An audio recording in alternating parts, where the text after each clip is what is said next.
Menurut Keliat 2011, mengungkapkan bahwa perilaku kekerasan merupakan salah satu respon marah yang diekspresikan dengan melakukan ancaman, mencederai orang lain, dan atau merusak lingkungan.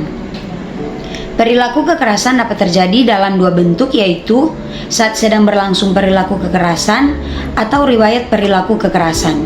Pendapat senada diungkapkan oleh Citrom dan Volavka dalam Nur Halimah 2016, mengatakan bahwa perilaku kekerasan merupakan respon perilaku manusia untuk merusak sebagai bentuk agresif fisik yang dilakukan seseorang terhadap orang lain dan atau sesuatu.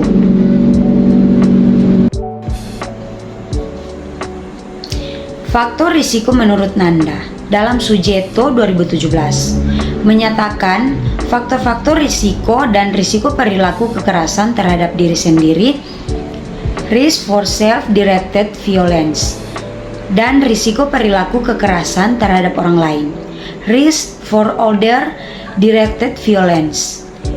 1. Risiko perilaku kekerasan terhadap diri sendiri atau risk for self-directed violence. Yang pertama, usia kurang dari 45 tahun, kedua 15 tahun sampai 19 tahun. 3. Isyarat tingkah laku menulis catatan cinta yang sedih, menyatakan pesan bernada kemarahan kepada orang tertentu yang telah menolak individu tersebut dan lain-lain.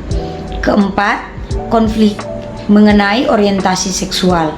5. Konflik dalam hubungan interpersonal. 6. Pengangguran atau kehilangan pekerjaan atau masalah pekerjaan. 7. Terlibat dalam tindakan seksual autoerotik. 8. Sumber daya personal yang tidak memadai. 9. Status perkawinan atau sendiri, menjanda, bercerai. 10. Isu kesehatan mental atau depresi, psikosis, gangguan kepribadian, penyalahgunaan zat. 11. Pekerjaan profesional, eksekutif, administrator, atau pemilik bisnis dan lain-lain. 12.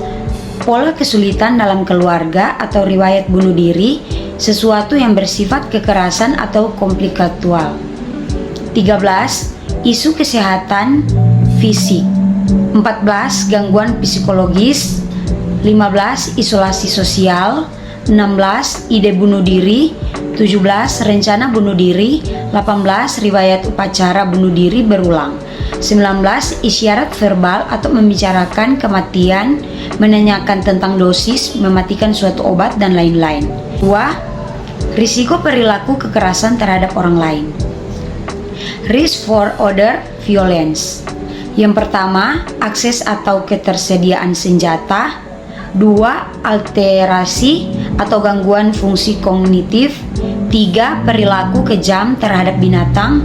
4. Riwayat kekerasan masa kecil, baik secara fisik, psikologis, maupun seksual.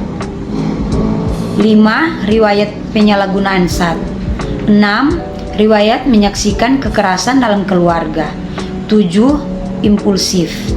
8. Pelanggaran atau kejahatan kendaraan bermotor atau seperti pelanggaran lalu lintas, penggunaan kendaraan bermotor untuk melampiaskan amarah. 9. Bahasa tubuh negatif atau seperti kekakuan, mengepalkan tinju atau ukulan, hiperaktif, dan lain-lain. 10. Gangguan neurologis atau trauma kepala, gangguan serangan kejang, dan lain-lain. 11. Intoksikasi patologis. 12. Riwayat melakukan kekerasan tidak langsung atau kencing di lantai, menyobek objek di dinding, melempar barang, memecahkan kaca, membanting pintu, dan lain-lain. 13. Pola perilaku kekerasan terhadap orang lain atau menendang, memukul, menggigit, mencakar, upaya perkosaan, memperkosa, pelecehan seksual, mengincing orang lain, dan lain-lain. 14. Pola ancaman kekerasan atau ancaman secara verbal terhadap objektif atau orang lain, menyumpah serapah, gestur atau catatan mengancam, ancaman seksual, dan lain-lain. 15. Pola perilaku kekerasan, antisosial, mencuri, meminjam dengan memaksa, penolakan terhadap medikasi, dan lain-lain.